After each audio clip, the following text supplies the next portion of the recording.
शिमला के जंगल में कालू कौवा अपने परिवार के साथ रहता था। कालू कौवा केले बेचकर अपने घर का गुजारा करता था।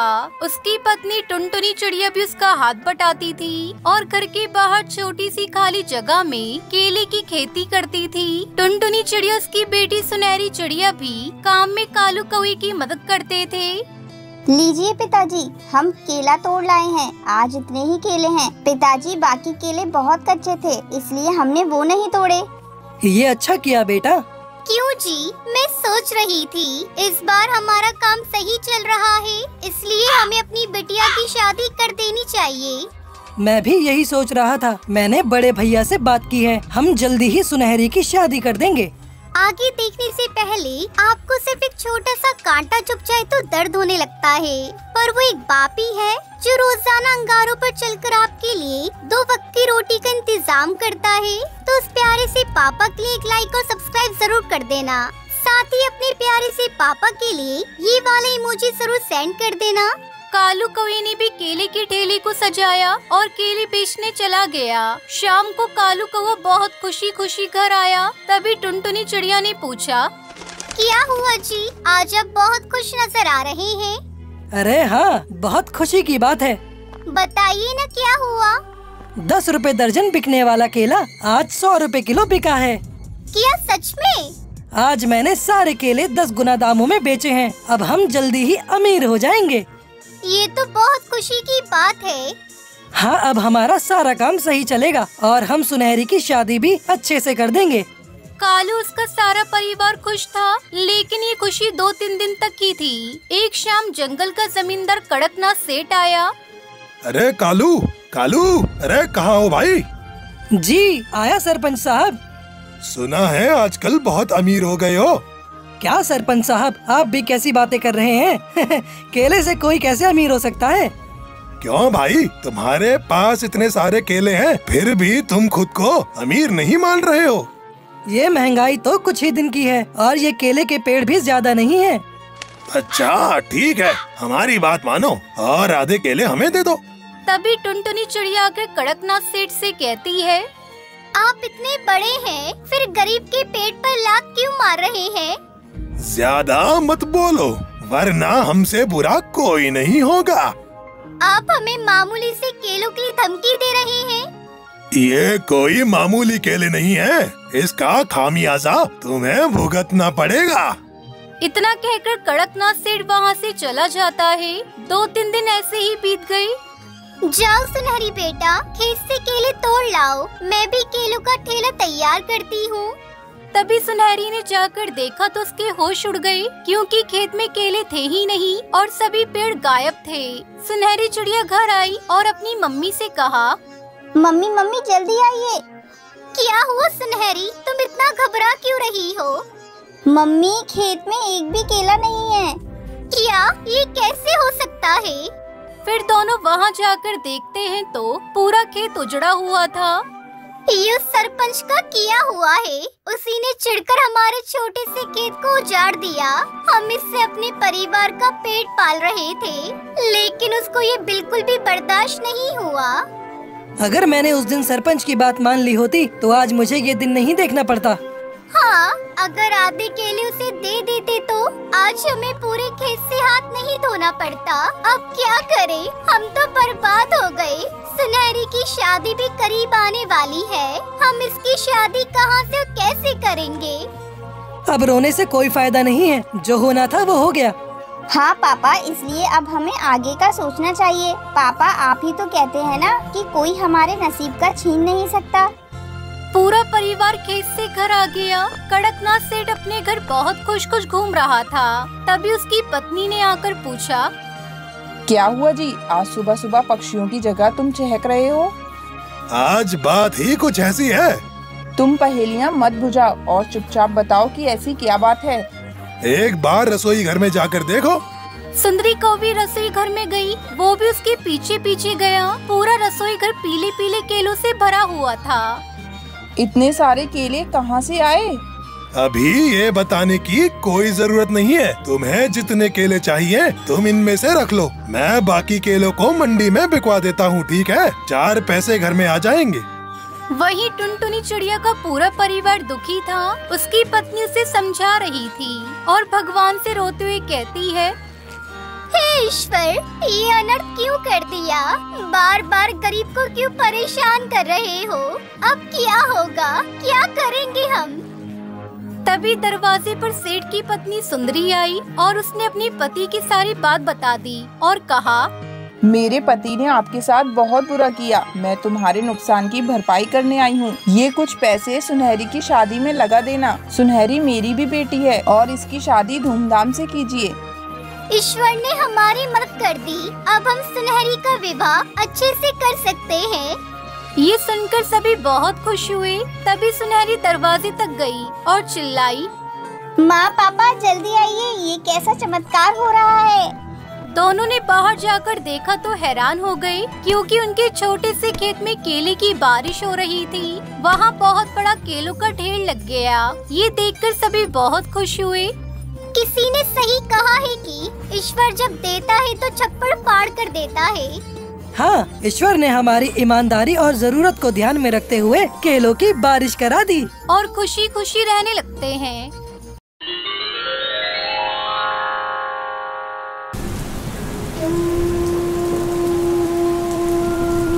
सुनिए, आप थोड़ा रुक जाइए ना। आ जाइए, खाना खा लीजिए। अच्छा, आज क्या बनाया है? आज खाने में भरवा भिंडी बनाई है। आपको बहुत पसंद है ना? अरे टुनटुनी, खुश कर दिया तुमने तो। क्या खुशबू है, मजा आ जाएगा आज तो खाना खाने में। अब बस खुशी होते रहोगी या खाओगे भी? तुम भी आओ ना। तब तक आप लोग हमारे इस वीडियो को लाइक और अगर आपने हमारे चैनल को सब्सक्राइब नहीं किया है तो जल्दी से सब्सक्राइब कर लें और कमेंट सेक्शन में जरूर बताएं कि आपको हमारी ये कहानी कैसी लगी। अरे नहीं, मैं बाद में खा लूंगी, आप खाइए ना। अरे बाद में नहीं, आ जाओ मेरे साथ खाओ। कालू और टुनटुनी की शादी को 5 साल हो गए थे। वो दोनों एक दूसरे से बहुत प्यार करते थे। कालू एक किसान था और खेती बाड़ी करके अपना गुजारा करता था। कालू दिन भर अपने खेत में काम करता और टुनटुनी घर संभालती। खाना खाने के बाद टुनटुनी कालू को घूर कर देखती रही। अरे क्या हो गया, ऐसे क्यों देख रही हो? देख रही हूँ कि आप दिन भर कितनी मेहनत करते हो और आपकी इस मेहनत का फल कोई और ही ले जाता है। अच्छा, वो सरपंच की बात कर रही हो? अब बात तो साफ है ना टुनटुनी, कर्जा लिया है तो पटाना तो पड़ेगा ही ना। बोलो। मैं सरपंच की बात नहीं कर रही हूँ, मैं तो उस बंटी कबूतर की बात कर रही हूँ। सारा दिन मेहनत आप करते हो और सारा मुनाफा वो लेता है। अरे तो इसमें अब मैं क्या करूँ? खेती बाड़ी छोड़कर उस बंटी की तरह सब्जी बेचने लग जाऊँ क्या? हाँ, तो उसमें बुराई ही क्या है? और उसके लिए खेती छोड़ने की भी कोई जरूरत नहीं है। मैं तो बस ये कह रही हूँ कि जो सब्जी आप उगाते हो उसे आप खुद ही जाकर बेचा करो ना। अच्छा, और खेती बाड़ी कौन देखेगा? अरे आप ही देखोगे और जरूरत पड़ी तो मैं मदद कर दिया करूँगी। देखो, चाहे थोड़ी कम ही खेती कर लो पर अपनी सब्जी आप खुद ही बेचो। मुझे एक बात बताओ जरा, इस बार वो बंटी टमाटर कितने में लेकर गए आपसे? अब 50 किलो निकले थे तो वही 5 रुपए के हिसाब से लेकर गया था वो। हे भगवान, आपको पता भी है कि बाजार में इस समय टमाटर का क्या भाव चल रहा है? वो आपके ही टमाटर पूरे 5 गुना महंगे बेच रहा है बाजार में। अरे पर मुझे नहीं आता ये दुकान चलाना। चलाने को कौन कह रहा है? बस आप अपनी सब्जी लेकर बाजार में बैठ जाओ, लोग अपने आप आएंगे आपके पास सब्जी खरीदने के लिए। अब ठीक है, इस बारे में हम बाद में बात करेंगे, अभी तुम घर जाओ। टुनटुनी खाने का डिब्बा लेकर घर चली गई, लेकिन उसके जाने के बाद कालू बहुत देर तक उसकी बात पर सोच विचार करता रहा। टुनटुनी ने बात तो ठीक ही कही थी, पर कालू को सरपंच कड़कनाथ सेठ का ख्याल आया। दरअसल कालू के पिता ने अपने बुरे समय में कई साल पहले कड़कनाथ सेठ से उधार लिया था, जिसके बदले में कालू का आधा खेत सरपंच के पास गिरवी पड़ा हुआ था। कालू अपना खेत वापस तो पाना चाहता था, पर सरपंच से खेत छुड़वाने के लिए उसके पास पैसे नहीं थे, इसलिए वो हर महीने किश्त के तौर पर एक रकम सरपंच को देता था। फिर अगले दिन, भैया कुछ पूछना था आपसे। हाँ भैया बताओ।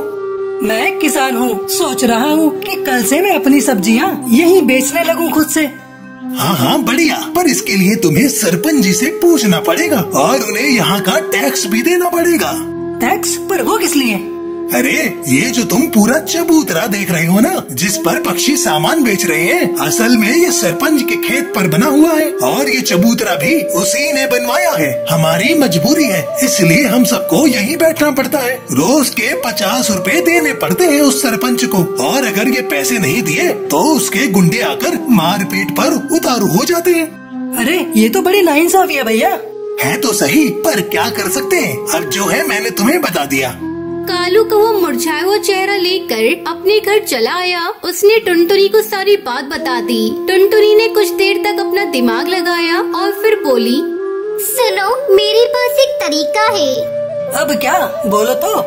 हमारे जंगल के सबसे नजदीक का जंगल है सुंदरवन। आप वहाँ जाकर भी तो अपनी सब्जियाँ बेच सकते हो। वहाँ ये सब चक्कर नहीं है। मेरी एक सहेली रहती है, उसका पति गोलगप्पे का ठेला लगाता है। उसे तो कोई टैक्स नहीं देना पड़ता। अच्छा, अगर ऐसा है तब तो ये सही रहेगा, लेकिन एक समस्या है। सुंदरवन तक जाने के लिए कोई सड़क नहीं है, तो मैं रोज वहाँ जाऊँगा कैसे? सड़क नहीं है पर नदी तो है ना। देखो, जिस नदी के किनारे हमारे जंगल बसा है, सुंदरवन भी तो उसी नदी के दूसरे छोर पर बसा है। अब बस आपको एक नाव बनानी पड़ेगी वहाँ तक जाने के लिए। अगले ही दिन कालू ने जमा पूंजी से मोटी रकम खर्च कर एक बढ़िया नाव बनवा ली। अगले दिन से ही कालू अपनी नाव से सब्जियां लेकर सुंदरवन जाता और वहाँ सब्जियां बेचता। सुंदरवन के पक्षियों को भी उसकी सब्जियां पसंद आई, क्योंकि सीधे खेत से लाने की वजह से वो सब्जियां बहुत ताजी रहती थी। साथ ही कालू सब्जियों के दाम कम ही लेता था। तो इस तरह कालू टुनटुनी के दिन बदलने लगे। फिर कुछ दिनों के बाद कड़कनाथ सरपंच कालू के घर आया। सुना है आजकल बड़े नोट छाप रहा है। कहाँ सरपंच जी, बस 2 पैसे बच जाते हैं। मालिक, ये इस महीने की किश्त है। अब मैं चलता हूँ, मुझे थोड़ी जल्दी है। अरे रुक तो सही, कहाँ की जल्दी है? वैसे दिमाग तो खूब लगाया तूने, टैक्स नहीं दिया। चल कोई बात नहीं, पर अपना उधार तो चुका भाई, जो तेरे बाप ने मुझसे लिया था। अब चुका तो रहा हूँ सरपंच जी, हर महीने किश्त देकर जाता हूँ आपको। देख, अब बहुत हुआ। या तो तू मेरे पूरे पैसे एक साथ लौटा, वरना अपना खेत मेरे नाम कर दे, समझा? पर सरपंच जी। पर वर कुछ नहीं, 3 दिन का वक्त दिया है तुझे। जाकर पैसों का इंतजाम कर, वरना अपना खेत भूल जा, समझा? असल में सरपंच कालू से चिढ़ गया था। उसे इस बात से तकलीफ थी कि कालू उसके बाजार में सब्जी क्यों नहीं बेच रहा है, इसलिए वो उसे परेशान कर रहा था। उधर कालू को जब कोई उपाय नहीं सूझा तो उसने तय कर लिया कि वो आधी गिरवी रखा खेत सरपंच के नाम ही कर देगा। अगले दिन बहुत भारी मन से कालू सरपंच के पास पहुंचा। हाँ बता, फिर क्या सोचा तूने? सरपंच जी, इतनी बड़ी रकम तो मैं चुका नहीं पाऊंगा। आप मुझे ले चलिए कचहरी, मैं जमीन आपके नाम ही कर दूंगा। वैसे उधार निकाल कर उसमें से कुछ पैसे बचेंगे क्या? क्यों, बस उधार ही चुकाएगा क्या? मेरा ब्याज वो कौन देगा है? ठीक है सरपंच जी, मैं कल सुबह आ जाऊंगा आपके पास, चलेंगे फिर कचहरी। उस रात कालू की एक पल के लिए नींद नहीं आई, क्योंकि उसका आधा खेत उसके हाथों से निकल रहा था। तभी आधी रात को उसे बादलों की बहुत तेज गरजने की आवाज सुनाई दी। कुछ ही देर में झमाझम बारिश होने लगी। बारिश बहुत तेज थी। पूरे 4 दिनों तक वो बारिश ऐसी ही होती रही और पूरा जंगल बाढ़ में डूबने लगा। कचहरी जाना तो दूर, फिलहाल कोई अपने घर से बाहर तक नहीं जा पा रहा था। बाढ़ की वजह से पक्षियों को बहुत परेशानियां होने लगी। किसी के घर में पीने का पानी नहीं बचा था तो किसी के घर में अनाज खत्म हो गया। ऐसे में कालू वो पक्षी था जिसने सबकी मदद करने के बारे में सोचा। वो अपनी नाव की मदद से सबकी जरूरत का सामान उन तक पहुंचा रहा था। हर कोई कालू की तारीफ कर रहा था। और फिर अजी सुनते हो? हाँ, क्या हो गया? अरे आपने सुना क्या? सरपंच जी के घर की दीवार गिर गई है। बारिश का सारा पानी उनके घर में घुस गया है। बुलबुल बता रही थी कि बाकी परिवार तो सही समय पर निकल गया, लेकिन सरपंच जी घर के अंदर फंस गए हैं। इतना सुनते ही कालू ने तेजी से अपनी नाव चलाई। उसने जाकर देखा तो वाकई सरपंच पानी में डूबा खड़ा था।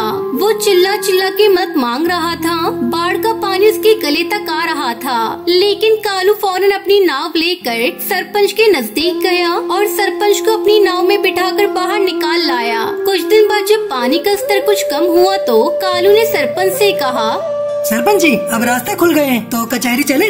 बस करो कालू, मेरी आंखें खुल गई है भाई। मैंने तुम्हें और तुम्हारे बाबा को बहुत परेशान किया, पर फिर भी तुमने मेरी जान बचाई। मुझे माफ कर दो। और रही बात उस खेत की, तो वो हमेशा से तुम्हारा था और आगे भी तुम्हारा ही रहेगा। और हाँ, एक बात और, तुम्हें अब गांव में जहाँ और जैसे सब्जी बेचनी है तुम बेच सकते हो, बिना किसी टैक्स के। सरपंच की बात सुनकर कालू और टुनटुनी खुशी से मुस्कुराने लगे। बारिश थम गई थी, लेकिन उसने कड़कनाथ सरपंच के मन में चढ़े मैल को हमेशा हमेशा के लिए धो दिया था।